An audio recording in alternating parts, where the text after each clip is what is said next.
Master minds commerce చదవాలనుకునే 10th inter విద్యార్థుల తొలి ఎంపిక.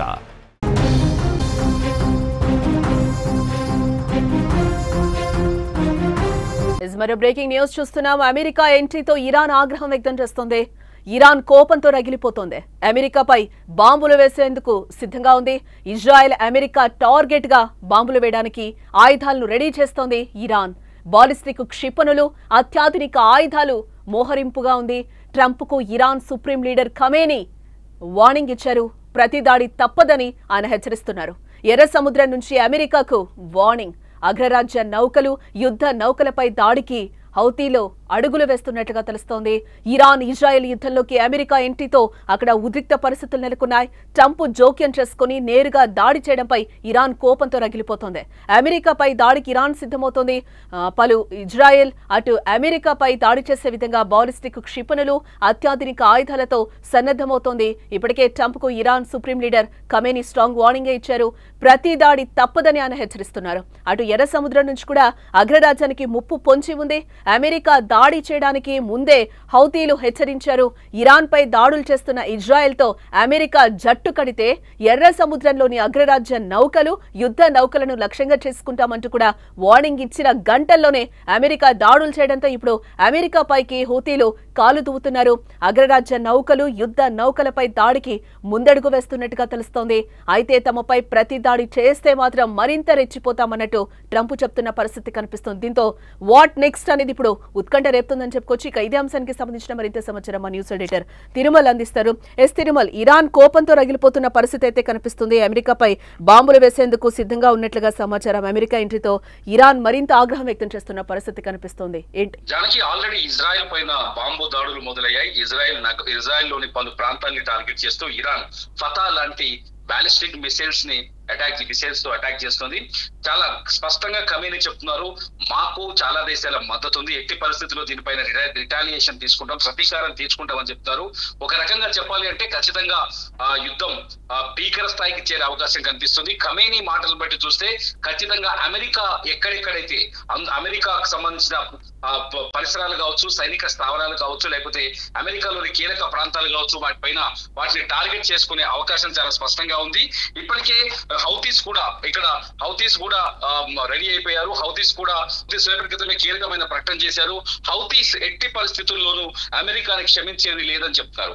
ఇరాన్ పైన ఏకపక్ష దాడులకు దిగడం, టార్గెట్ చేసి ఇరాన్ ని ధ్వంసం చేయడం, ఇదంతా మేము చూస్తూ ఊరుకోలేము.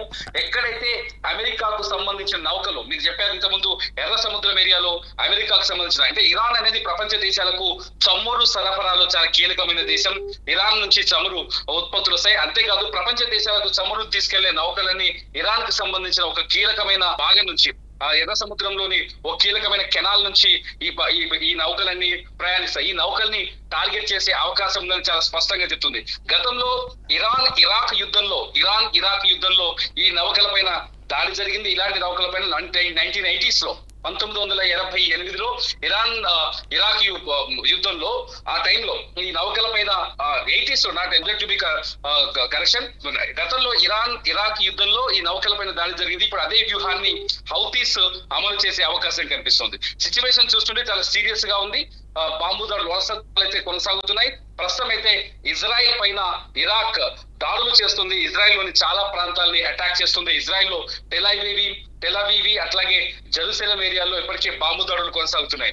ఇంటర్నేషనల్ మీడియా సంస్థలు వీటిని చాలా స్పష్టంగా లైవ్ ద్వారా చూపిస్తున్నాయి. చాలా చోట్ల సిచ్యువేషన్ అయితే చాలా సీరియస్ గా ఉంది. చూడాలి అమెరికా ఈ సాయంకాలానికి, కాకపోతే ఈ రోజు అమెరికా పైన ఇరాన్ ఎటువంటి అటాక్స్ చేశావు చాలా వ్యూహాత్మకంగా ఉన్నట్టుగా తెలుస్తుంది.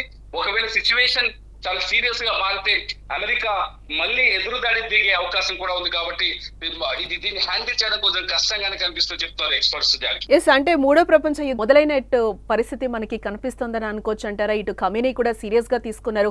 అటు ట్రంప్ కూడా ఇరాన్ అణు ఒప్పందంకు ఒప్పుకోకపోయినా, యుద్ధాన్ని విరమించకపోయినా కూడా మేము రిటర్న్ అటాక్ చేస్తామని కూడా ట్రంప్ చెప్తున్న పరిస్థితి కనిపిస్తోంది. అంటే ఒక రకంగా చెప్పాలంటే ట్రంప్ చాలా స్పష్టంగా ఒక విషయం చెప్తున్నారు. ఏంటంటే ఇరాన్ తయారు చేస్తున్న అణు బాంబులు కానీ, లేకపోతే అణుశుద్ధి, యురేనియాన్ని శుద్ధి చేయడం కానీ ఇది ప్రపంచానికి ప్రమాదకరం అని చెప్తున్నాడు. ట్రంప్ ఏం చెప్తున్నాడు, ఇరాన్ రేంజ్ లో ఉన్న దేశాలన్నీ ఇరాన్ ఒకవేళ అణువాయుధాలను కలిగి ఉంటే, ఇరాన్ అణుబాంబులను కలిగి ఉంటే ఇరాన్ చుట్టూ ఉన్న దేశాలన్నిటికీ అత్యంత ప్రమాదకరమని చాలా స్పష్టంగా చెప్తున్నారు. ఎప్పటి నుంచో ఇరాన్ కి ఇజ్రాయెల్ కి మధ్య ఉద్రిక్తతల నేపథ్యంలో మొదటి విక్టిమ్ మేమే అవుతామని ఇజ్రాయెల్ చెప్పింది కాబట్టి ఇజ్రాయెల్ అందుకే యుద్ధంలోకి దిగింది. ఈ పరిణామాల నేపథ్యంలో ట్రంప్ తనని తాను చాలా స్పష్టంగా సమర్థించుకుంటున్నాడు. ఇరాన్ అణ్వాయుధాలు కలిగి ఉండకూడదు, ఇరాన్ అణ్వాయుధాలు లేకుండా ఉండాలి, ఇరాన్ అణ్వాయుధాలను కలిగి ఉండకుండా ఉండాలి అంటే ఇరాన్ పైన తగిన చర్యలు తీసుకోవాలి. ఇప్పటి వరకు నిన్న చాలా స్పష్టంగా ట్రంప్ ఒక కీలకమైన వ్యాఖ్య చేశారు, ఇజ్రాయెల్ వల్ల కాదు అని. ఇజ్రాయెల్ వల్ల కాదని నిన్న ప్రకటించడంతోనే ప్రపంచం చాలా స్పష్టంగా ఎక్స్పర్ట్స్ చాలా స్పష్టంగా చెప్పారు, ఏ క్షణమైన అమెరికా దాడులు చేయొచ్చని. అంటే ఖచ్చితంగా మేము దాడులు చేస్తామని చాలా స్పష్టంగా చెప్తున్నారు డొనాల్డ్ ట్రంప్. ఇరాన్ ని లొంగ తీసుకునే వరకు దాడులు జరుగుతాయని చెప్తారు. చూడాలి ఇరాన్ కి మద్దతిచ్చే దేశాలు ఎన్ని, ఇరాన్ కి మద్దతిచ్చే దేశాలని బట్టి యుద్ధం తీవ్రత అంచనా వేయొచ్చు. ఇప్పటికైతే స్టేట్మెంట్స్ వరకే కనిపిస్తుంది. ఎందుకంటే పాకిస్తాన్ లాంటి దేశమే, ఇరాన్ కి ప్రాణప్రదంగా ఉన్న పాకిస్తాన్ లాంటి దేశం వెన్నుపోటు పడడంతో ఇప్పటికీ సౌదీ లాంటి ఇతర ఇస్లామిక్ దేశాలు కూడా పెద్దగా ఇరాన్ పైన ఇరాన్ కి అంతర్గతంగా మద్దతు ఇస్తున్నప్పటికీ కూడా ఇరాన్ కి ఓదార్పులాగే మాట్లాడుతున్నారు తప్ప ఇరాన్ ని ఆదుకుంటాం లేకపోతే ఇరాన్ తరఫున పోరాటం చేస్తామనే చర్చ అయితే కనిపించట్లేదు. ఒక రకంగా ఒకవేళ రష్యా చైనా గనక ఈ యుద్ధంలోకి అడుగు పెడితే ఖచ్చితంగా ఇది థర్డ్ వరల్డ్ వార్ వైపు తిరిగే అవకాశం అయితే ఉంది అని చెప్తున్నారు ఎక్స్పర్ట్. ఎస్, అంటే ఇప్పుడే బ్రేకింగ్ న్యూస్ చూస్తున్నాం తిరుమల. మనం ఇరాన్ ప్రతిదాడులు ప్రారంభించినట్లుగా తెలుస్తోంది. అక్కడ అత్యవసర పరిస్థితిని కూడా నెతన్యాహు విధించారు. పలు ప్రభుత్వ కార్యాలయాలు, స్కూల్స్ ను కూడా క్లోజ్ చేసినట్లుగా తెలుస్తోంది. ఏంటి ఈ దాడులు ఇంకా మరింత భీకరంగా కొనసాగే అవకాశం ఉందనుకోవచ్చు అంటారా? ఖచ్చితంగా జానకి, చాలా ఖచ్చితంగా. ఎందుకంటే ఇజ్రాయిల్ ఇప్పటి వరకు ఇరాన్ దాడులు చేసినప్పటికీ ఇజ్రాయిల్ లో ప్రాణ నష్టం జరగలేదని ఇజ్రాయిల్ ప్రకటిస్తూ వస్తుంది.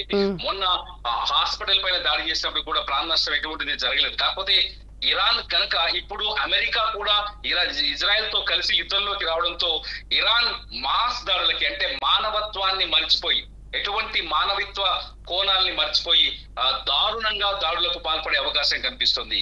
ఇక్కడ సివిలియన్స్ కూడా తీవ్ర ప్రాణహాని కలిగే విధంగా దాడులకు పాల్పడే అవకాశం కనిపిస్తుంది. సివిలియన్స్ ఇప్పటి వరకు అయితే పెద్దగా నష్టం జరగలేదని ఇజ్రాయెల్ చెప్తోంది. అల్ జజీరా లాంటి మీడియా, ఇస్లామిక్ బేస్ మీడియా అయితే టెల్ అవీవ్, జెరూసలేం, ఇజ్రాయెల్ కూడా చాలా ప్రాంతాల్లో నష్టపోయింది. చాలా ఇజ్రాయెల్ లో ఉన్న చాలా ఆర్మీ పోస్టుల్ని లేకపోతే ఆర్మీ ఆఫీసుల్ని ఈ స్థావరాలని ధ్వంసం చేస్తోంది ఇరాన్ అని చెప్తుంది. నిన్న ఫతా 2 లాంటి భయంకరమైన మిసైల్స్ ను కూడా ఇరాన్ ప్రయోగించిందని చెప్తోంది. యుద్ధం ఇరాన్ ఇజ్రాయెల్ మధ్య భీకర స్థాయికి చేరింది. అమెరికా దాడుల తర్వాత ఇది రెట్టింపు అయ్యే అవకాశం అయితే చాలా స్పష్టంగా ఉంది. మీరు చెప్తున్నట్టుగా ఇప్పుడు ఇజ్రాయెల్ ఖచ్చితంగా ఇరాన్ ని ఎదుర్కోవాల్సిన అవసరం ఉంది. ఎందుకంటే ఇజ్రాయెల్ కి రక్షణ కవచంగా ఉన్న ఐరన్ డోమ్ కూడా లీక్ అయిందని ఒక చర్చ జరుగుతుంది. ఐరన్ డోమ్ ఇరాన్ మిసైల్స్ ని అడ్డుకోలేకపోతుందని చర్చ జరుగుతుంది. అదే జరిగితే ఖచ్చితంగా ఇజ్రాయెల్ మరింత తీవ్రమైన పరిణామాలను ఎదుర్కొనే అవకాశం మాత్రం చాలా స్పష్టంగా కనిపిస్తుంది.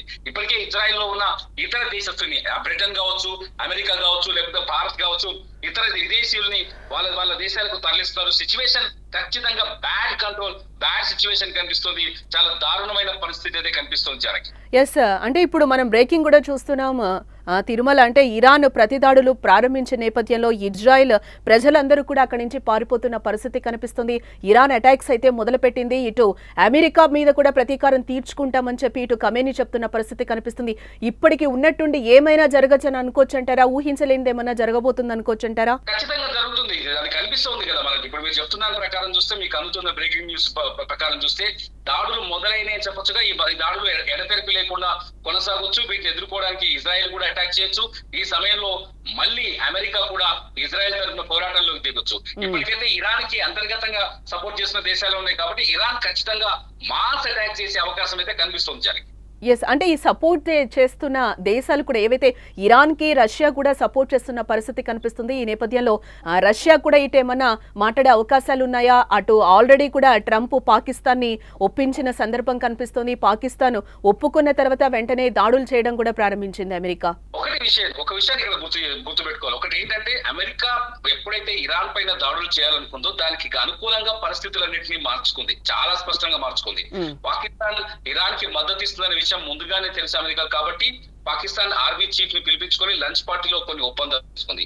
At the same time Iran కి ప్రత్యక్షంగా రష్యా గానీ చైనా గానీ ప్రత్యక్షంగా సహాయం చేసే అవకాశం ప్రస్తుత పరిస్థితుల్లో లేదు కాబట్టి, కాకపోతే రష్యా చాలా స్పష్టంగా చెప్తుంది ఇరాన్ కి స్వతంత్రం ఉంది, ఇరాన్ కి సార్వభౌమాధికారం ఉంది, అణుబాంబును తయారు చేసుకునే అవకాశం ఉందని. కాబట్టి సిచ్యువేషన్ చూస్తుంటే కొంత ఉద్రిక్తంగా ఉందని చెప్పాలి. ఇంకొంచెం సమయం గడిస్తే గానీ దీనిపైన ఎటువంటి అంచనాలు వేసే పరిస్థితి లేదని చెప్తున్నారు జానకి. రైట్ తిరుమల్. ఎస్, ఇక్కడ మనం మొత్తంగా చూడొచ్చు అమెరికా ఎంట్రీతో ఇరాన్ ఆగ్రహం వ్యక్తం చేస్తుంది. కోపంతో ఇరాన్ అయితే రగిలిపోతున్న పరిస్థితి కనిపిస్తుంది.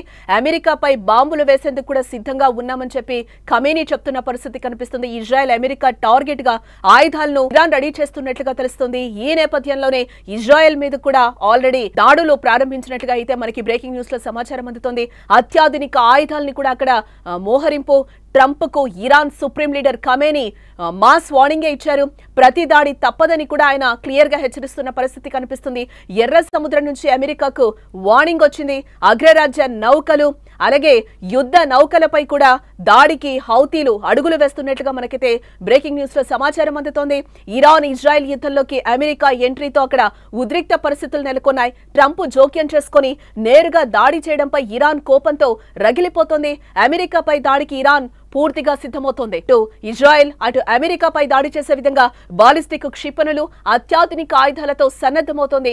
ఇప్పటికే ట్రంప్ కు Iran supreme leader Khamenei mass strong warning ఇచ్చారు. ప్రతి దాడి తప్పదని కూడా ఆయన హెచ్చరిస్తున్న పరిస్థితి కనిపిస్తుంది. అటు ఎర్ర సముద్రం నుంచి కూడా అగ్రరాజ్యానికి ముప్పు పొంచి ఉంది. అమెరికా దాడి చేయడానికి ముందే హౌతీలు హెచ్చరించారు. ఇరాన్ పై దాడులు చేస్తున్న ఇజ్రాయెల్ తో అమెరికా జట్టు కడితే ఎర్ర సముద్రంలోని అగ్రరాజ్య నౌకలు యుద్ధ నౌకలను లక్ష్యంగా చేసుకుంటామంటూ కూడా వార్నింగ్ ఇచ్చిన గంటల్లోనే అమెరికా దాడులు చేయడంతో ఇప్పుడు అమెరికాపైకి హౌతీలు కాలు దూతున్న పరిస్థితులు కనిపిస్తున్నాయి. అగ్రరాజ్యం నౌకలు యుద్ధ నౌకలపై దాడికి ముందడుగు వేస్తున్నట్లుగా తెలుస్తోంది. అయితే తమపై ప్రతి దాడి చేస్తే మాత్రం మరింత రెచ్చిపోతామన్నట్టు ట్రంప్ కూడా వార్నింగ్ ఇస్తున్న పరిస్థితి కనిపిస్తుంది. దీంతో వాట్ నెక్స్ట్ అనేది ఉత్కంఠ రేపుతున్న పరిస్థితి. با سیاست‌های این منطقه آشنا هستند می‌دانند که ورود آمریکا در این قضیه 100% به ضرر اوست. آنچه که او در این زمینه ضربه خواهد خورد به مراتب بیشتر است از آنچه که ایران ممکنه صدمه بخوره. صدمه آمریکا و اگر ورود در این میدان بشه، ورود نظامی در این میدان رو صدمه جبران پذیر خواهد بود بدون تردید.